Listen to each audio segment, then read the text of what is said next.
Jangan lupa subscribe di YouTube channel Metro TV News dan juga nyalakan notifikasinya.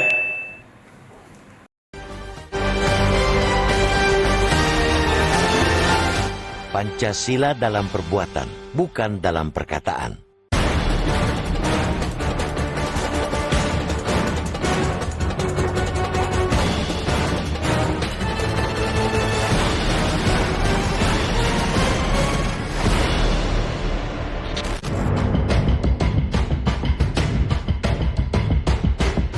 Negara ini telah memperingati 1 Juni sebagai hari lahir Pancasila sejak 2016.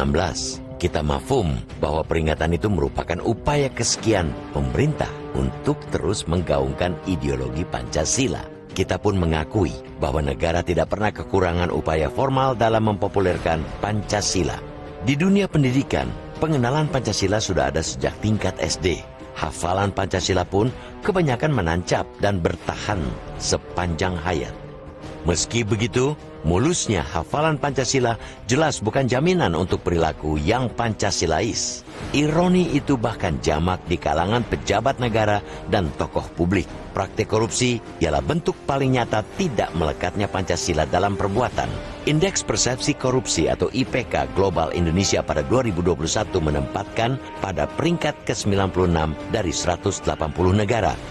Sementara itu, dari segi skor, Indonesia mendapat skor 38 dari skala 1 sampai 100. Skor 0 berarti negara itu sangat korup. Sebaliknya, skor 100 berarti sangat bersih. Skor Indonesia jelas tidak menggembirakan, apalagi rata-rata skor dunia ialah 43. Dengan kata lain, moral dan integritas banyak pejabat kita masih di bawah pejabat di kebanyakan negara. Belum lagi jika kita berbicara berbagai perilaku tercela yang bukan dalam koridor hukum. Misalnya, perangai kasar pejabat di tempat publik, kasus demi kasus penyerangan atau perlakuan kasar pejabat terhadap orang yang ia anggap rakyat biasa menunjukkan bahkan nilai keberadaban pun tidak melekat menjadi karakter. Cacat itulah yang membuat Pancasila tampak sekadar slogan di kehidupan berbangsa. Pancasila hanya terasa manis diucapkan, tetapi sulit dijalankan. Segempita apapun Pancasila dirayakan tetap terasa sekadar seremonial.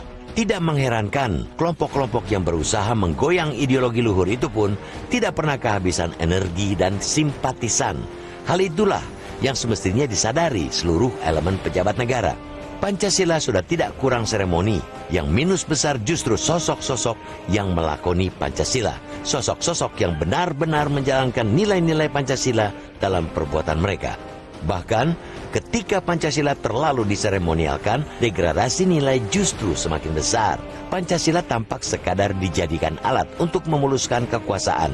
Itu disebabkan nilai-nilainya tidak dijalankan sebagai satu kesatuan, tetapi dipecah-pecah bergantung pada kebutuhan.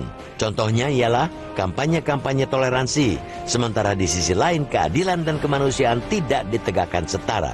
Sekali lagi, keteladanan melakoni Pancasila lah yang saat ini paling dibutuhkan. Bukan pula melakoni setengah atau sebagian nilai, melainkan keseluruhan Pancasila tanpa terkecuali.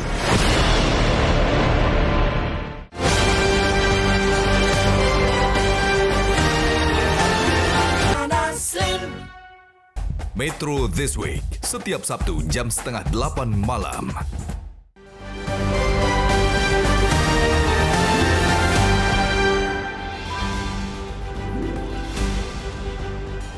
Ya, Pancasila dalam perbuatan, bukan perkataan. Itu tema editorial kita hari ini. Saya akan sapa Anda yang sudah bergabung bersama kami. Tapi saya ingin tanya dulu ke Bang Don. Tadi kan Bang Don menyebutkan salah satu persoalan itu mungkin saja ada di soal teladan. Betul. Dan soal sosialisasinya. Kan kita tahu kemudian kalau di DPR MPR ada 4 pilar. Betul. Kemudian kita punya BPIP. Betul. Kita bicara yang rezim sekarang nih ya, Bang Don ya. Kira-kira menurut Bang Don itu misalnya soal teladan, itu kira-kira persoalannya di apa sih Bang Don? Misalnya kalau mewujudkan soal toleransi, mungkin tokoh-tokoh sebagian besar ya, saya kira mereka tentu menjunjung tinggi itu. Kita tidak bicara tokoh-tokoh tertentu. Tapi dari sisi misalnya, kok masih ada yang terlibat korupsi? Tadi itu kan persoalan besar tuh, indeks IPK kita, indeks persepsi korupsi kita rendah sekali kan. Jadi yang paling nyata itu memang ya kita harus membersihkan diri dari korupsi. Itu contoh yang paling dekat untuk mengatakan atau memperlihatkan kepada publik bahwa kita sungguh-sungguh bersikap adil kepada masyarakat. Ada melekatnya nilai Pancasila di situ harus berarti ya. Nilai keadilan itu you tidak boleh mengambil hak orang lain. Betul. Kira-kira begitu. Dan korupsi itu merusak rasa keadilan itu dan peradaban. Satu. Yang kedua, kan tidak perlu berat-berat sebetulnya. Kalau bisa birokrasi itu memberikan pelayanan yang makin baik. Kan rakyat itu butuh pelayanan. Sekarang model-model pelayanan itu kan sudah banyak.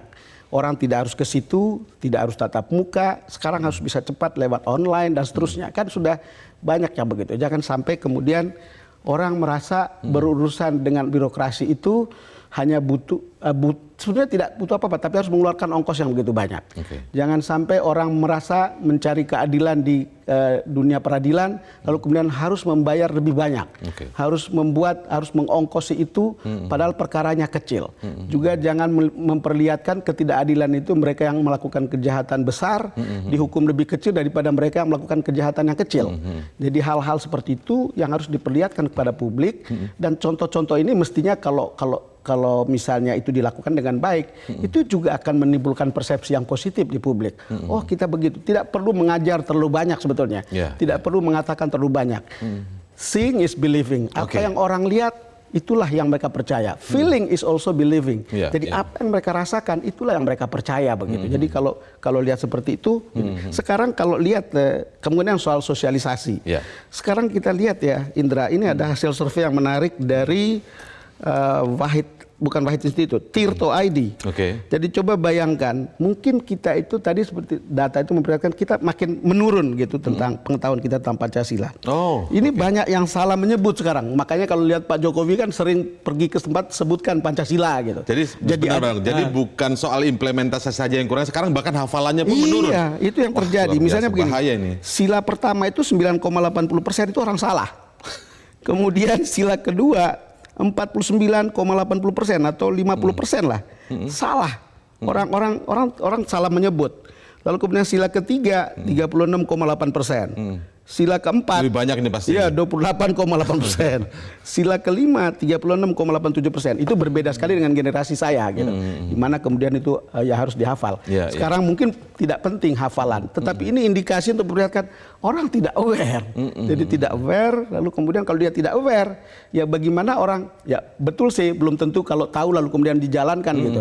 Tapi tidak tahu lebih parah. Bagaimana orang tahu. Jadi ini mundur sebenarnya, malah mundur begitu. Jadi hal-hal seperti ini yang kemudian kita lihat ya tadi sekali lagi ini mungkin lampu kuning, tidak perlu terlalu resah karena masih 80% orang mau mempertahankan Pancasila, tetapi harus ada jalan untuk kita keluar dari situasi ini, untuk kemudian kita betul-betul punya kesepakatan sebagai warga masyarakat, sebagai warga bangsa untuk menjalankan ini. Karena kemudian di sini juga ada survei yang memperlihatkan ada sejumlah organisasi yang dalam top of mind, di dalam top of mind itu dianggap sebagai organisasi yang bertentangan dengan Pancasila. Ada ISIS 10,8%, ada HTI 10,5%, ada PKI 10,3%, FPI 4,8%, OPM 1,4%, lainnya 4,6%. Jadi ini pekerjaan rumah.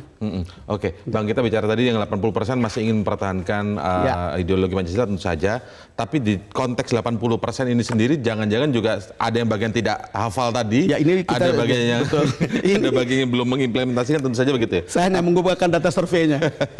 Baik, Bang Don, kita dengar dulu ya pendapat masyarakat pagi hari ini. Ada Pak Ondo Silitonga di Bekasi, Jawa Barat. Selamat pagi, Pak Ondo. Selamat pagi, Bung Indra. Selamat pagi, Bung Don Bosco. Selamat pagi, silakan. Pak Ondo. Ya, pertama saya berterima kasih dan bersyukur dan bangga kepada yang menciptakan Pancasila ada di Indonesia. Karena kekuatannya sampai-sampai ada beberapa negara yang datang belajar ke Indonesia. Mereka bingung. Pancasila bisa mempersatukan rakyat sebesar 270 juta lebih. Tersebar di ribuan pulau, ratusan suku, budaya, dan agama yang berbeda. Betul, bukan dalam perkataan, tapi perbuatan dalam kehidupan. Hanya sayangnya masih ada kelompok kecil, 20%-an, yang masih menginginkan agar Pancasila sebagai dasar negara diganti. Saya meyakini bahwa Pancasila itu lahir di Indonesia dengan tujuan agar rakyat Indonesia ini percaya terhadap Tuhan, berperilaku sebagai manusia, bukan seperti binatang, hidup bersatu dan kemudian memperhatikan rakyat. Jadi pejabat memperhatikan rakyat, dan juga harus adil. Baik. Jadi kalau kita dengan Pancasila ini, harapan Pancasila itu tentunya di negara kita tidak ada korupsi, tidak memecah belah, tidak radikal, tidak intoleran, dan hidup bergandengan Iya. tangan menuju Indonesia maju. Terakhir, ayo mari sama-sama kita hidup berpancasila dan kita jaga bersama-sama agar Pancasila tetap jaya di Indonesia. Terima kasih. Baik. Terima kasih Pak Undo Silitonga. Selamat Hari Pancasila ya Pak Undo. Baik, kita ke Ibu Indra di Cirebon, Jawa Barat. Selamat pagi Bu Indra. Selamat pagi Bung Indra Maulana dan Bung Don Bosco. Pagi, Bu Assalamualaikum Indra. warahmatullahi wabarakatuh. Metro TV. Waalaikumsalam. Waalaikumsalam. Iya. Silakan Ibu. Alhamdulillah, betul Pak Ondo, bahwa kita ini berterima kasih punya Pancasila. Ada orang-orang yang dipersatukan sebagai keluarga, saudara, teman, kerabat, atau seiman, atau kemanusiaan. Pancasila ini mempersatukan kita sebagai bangsa Indonesia. Nah, ini tentunya karena kita punya kesepakatan membentuk nilai inti dari moral publik yang sekarang ini hampir tergerus karena dikuasai oleh teknologi digital sampai juga kecerdasan buatan. Nah, tapi dengan Pancasila kita bisa merasa bahwa semua manusia di dunia ini sama dalam bentuk jasmani dan rohani, dan secara individual Bung Indra sebagai makhluk sosial juga bisa membuat bangsa Indonesia ini memiliki keyakinan, kemudian pengetahuan dan tindakan bahwa kita ini satu bangsa yang punya rasa. Jadi tindakan-tindakan yang universal bisa ditunjukkan oleh setiap individu untuk mempersatukan bangsa ini. Kalau orang merasa sama, dia tidak akan melakukan hal-hal yang tidak diinginkan oleh dirinya sendiri. Bukankah begitu? Assalamualaikum warahmatullahi wabarakatuh. Terima kasih Bu Indra. Waalaikumsalam warahmatullahi wabarakatuh. Baik, Bang Don, dua penelpon, nanti kita terima lagi dua penelpon di segmen selanjutnya ya. Tapi kita lihat dari catatan Pak Ondo maupun Bu Indra seperti apa Bang Don? Ya, sangat-sangat menyentuh ketika dua penelpon kita mengatakan kebanggaannya tentang Indonesia dan tentang Pancasila. Saya yakin masih banyak warga yang membanggakan itu. Walaupun di tengah-tengah ada upaya entah lewat cara-cara sosmed, entah lewat apa gitu, mendisrupsi kebanggaan-kebanggaan seperti ini. Jadi bisa kita lihat, lalu kemudian ya kalau lihat suara yang kontra, ya tidak banyak gitu, tetapi kan sangat vokal. Dan kita kalau mengamati itu di sosmed itu kampanye itu luar biasa. Ya kita ini perlu menjaga kebanggaan ini, jaga kebanggaan ini sebagai bangsa. Ini semua nilai-nilai universal yang sebetulnya tidak bertentangan dengan agama. Makanya kan tokoh-tokoh agama itu mengatakan tidak ada pertentangan antara Pancasila dan agama gitu. Itu ajaran-ajaran yang values-nya juga datang dari agama. Soal kemanusiaan, soal keadilan, ya soal persatuan dan seterusnya, itu kan semua nilainya. Yang jadi soal untuk kita itu adalah kalau lihat kecenderungan seperti ini, jangan sampai kemudian kita menyesal gitu. Penyesalan datang selalu belakangan. Kita lihat kejadian di Suriah, kejadian di beberapa tempat di mana kemudian orang menggunakan ideologi tertentu yang menimbulkan perang dan kemudian menciptakan korban. Yang mumpung kita masih ada, belum terlalu jauh dari lahirnya Pancasila, 77 tahun itu waktu yang belum terlalu lama kalau kita hitung misalnya akan 1 abad atau 2 abad kemudian. Mestinya tetap perlu dikembangkan. Jangan merasa bahwa ini sebuah persoalan kuno gitu. Jadi ada paradoks perkembangan, ada cerita bahwa kita itu sudah borderless, kita itu mengglobal. Tetapi pada saat yang sama, kita juga itu mengkristal dalam entitas lokal. Pada saat yang bersamaan, entitas lokal, entitas sektarian, entitas regional, entitas kebangsaan. Itu dua hal yang datang bersamaan. Nah sekarang tinggal tarik menarik gitu. Betul kita menjadi warga dunia, tetapi kan jati diri saya tetap saya adalah orang Indonesia. Betul, tapi kekristalisasi itu bagaimana jangan sampai ke tingkat-tingkat yang apa namanya ya? Karena Indonesia ini kan dikenal sebagai begini, Bang Don, multination, one state, begitu kan? Ya. Multination, one state. Ini beda dengan Eropa yang one nation, one state. Kemudian mungkin kalau di Timur Tengah itu ada multination, one state, gitu. Ya, pluribus in unum, atau kita itu sebut sebagai Bhinneka Tunggal Ika itu, kira-kira begitulah. Kita itu ada begitu. Maka kalau kita punya yang namanya Pancasila, kan kita mencoba untuk mempersatukan semuanya dalam kebersamaan, tidak terpecah belah sebagai bangsa, jangan sampai kemudian itu jadi sejarah. Jadi sebetulnya Kebhinneka Tunggal Ikaan kita itu ya Pancasila yang menjamin begitu. Amerika juga punya pluribus in unum begitu, ya sama gitu. Orang-orang merasa, tapi kan ada persoalan yang berbeda di situ. Orang liberal, orang individualis, orang kapitalis. Kita kan tidak dalam posisi seperti itu gitu. Ya mestinya ini terus dikembangkan. Ini ideologi yang masih terus bisa dikembangkan.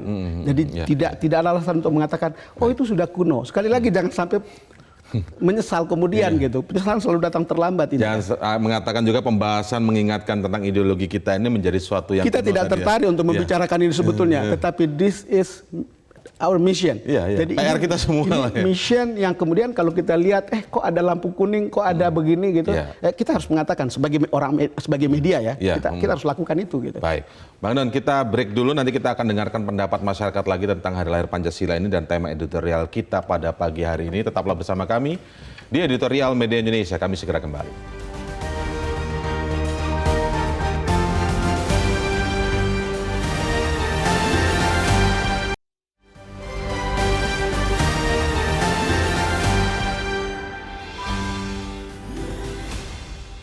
Ya, berbicara tentang Pancasila, ada satu opini ya yang menyebutkan bahwa Pancasila itu dimulai dari sila yang abstrak sampai ke sila yang paling konkret. Kalau kita lihat betul kan Bang, ada ketuhanan baru kemudian keadilan. Masalahnya semakin konkret sifat dari sila itu yang terakhir misalnya atau yang paling akhir, itu makin sulit diwujudkan begitu. Ketika sulit mewujudkan sila yang paling akhir ini, maka kita selalu menggembar-gemborkan yang selalu pada sila yang paling abstrak. Ketuhanan, kemudian masuk persatuan, dan selalu itu, makanya berkutat selalu pembahasannya di situ dan lain sebagainya. Tetapi kita lupa tadi soal keadilan dan lain sebagainya. Bagaimana Bang Don melihat ini? Ya sebetulnya mungkin kembali ke masa lalu ya, ketika kita ditatar P4, itu kan ada 36 butir Pancasila itu sebetulnya moral guidance, dan untuk beberapa hal tertentu itu menjadi ideologi guidance dalam kehidupan kita bersama sebagai bangsa. Itu ada poin-poin soal ketuhanan yang masa itu apa aja, soal persatuan itu sikapnya seperti apa, musyawarah itu seperti apa, itu semua ada. Tapi kan hal-hal seperti itu sekarang kan sudah tidak dilakukan lagi. Kita sebetulnya butuh pendidikan. Salah satu dunia yang masih bisa dioccupy dalam kurikulum adalah soal pendidikan. Jadi dari tingkat paling bawah sampai tingkat paling atas, sebetulnya pendidikan kewarganegaraan atau civic. Civic itu penting untuk menyadarkan orang dalam cara hidup bernegara, cara hidup berbangsa, bukan cara bagaimana dia berada di tengah itu. Kesadaran seperti itu harus ada. Mungkin dulu orang bilang udah nggak usah ada lagi P4, tetapi pendidikan civic itu penting. Di negara-negara maju, pendidikan civic inilah yang menjamin kebanggaan, yang menjamin kebersamaan mereka sebagai sebuah bangsa, di mana ideologi itu ada di situ gitu, di mana tata etika berbangsa dan bermasyarakat itu ada di situ. Gitu. Itu kira-kira gitu.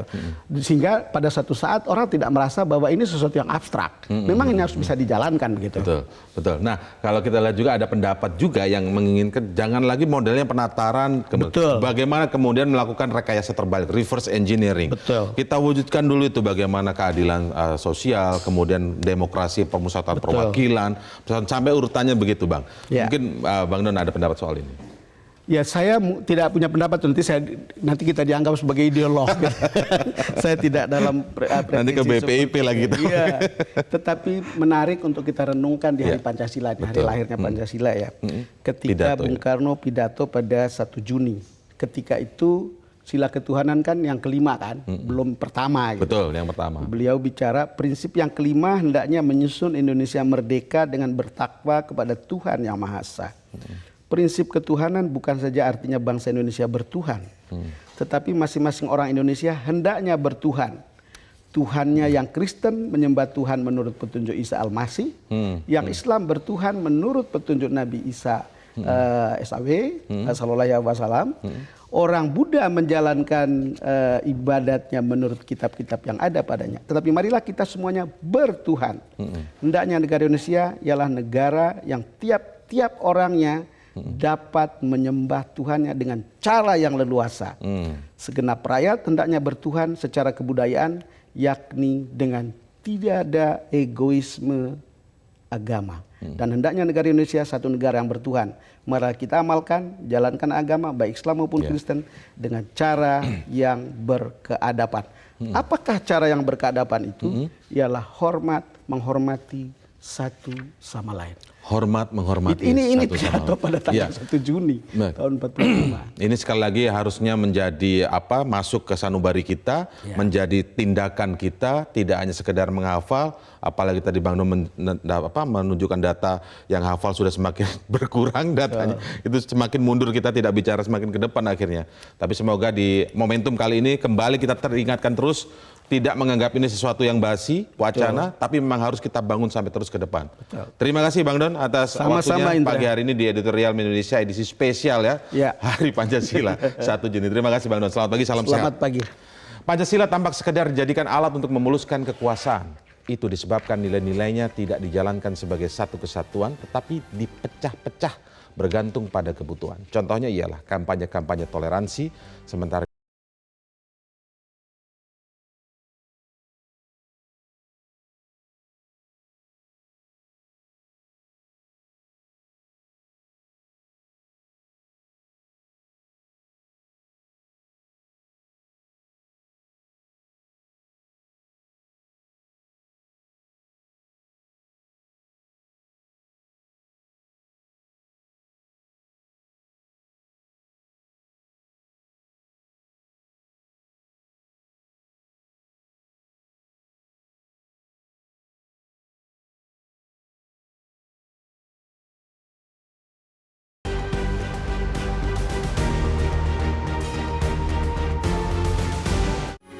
Metro TV